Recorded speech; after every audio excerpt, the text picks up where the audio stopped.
Was ist Fengui?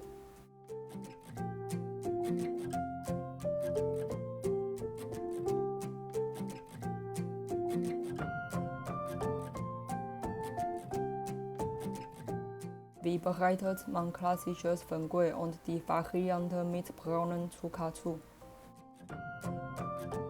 Teil 1. Die Flüssigstärke zubereiten. Die Kartoffelstärke, die Tapioca-Stärke und das Wasser verrühren. Teil 2. Den natürlichen Farbstoff zubereiten.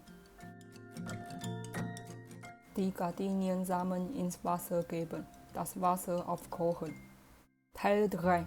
Dampf ragen und aus dem Behälter nehmen.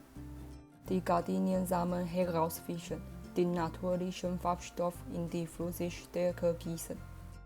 Die Mischung rühren, bis sie dick ist. Die Mischung in eine mit Kochpapier ausgelegte Kochform oder einen Topf gießen. Die Mischung für 20 Minuten dämpfen. Aus der Form nehmen und abkühlen lassen, dann in Wasser geben, damit sich das Kochpapier löst. Schließlich das Fengui in kleine Stücke schneiden. Teil 1 ist genauso wie beim klassischen Fengui. Teil 2. Braunes Zuckerwasser zubereiten. Den braunen Zucker ins Wasser geben, das Wasser aufkochen.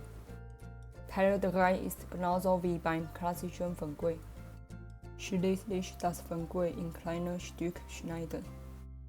Wie isst man Fengui?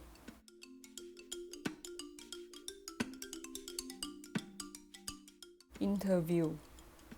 Meine Mutter und mein Vater finden die klassische Variante besser, aber mein Bruder mag lieber die Variante mit braunem Zucker. Meine Mutter isst Fengui gern mit Stärkekügelchen, Stärkgelee-Nudeln und Grasgelee. Mein Vater mag es lieber mit Ananas, Tangren und Erdnüsse. Mein Bruder isst es am liebsten mit Tangren, Taro-Bällchen und Süßkartoffelbällchen.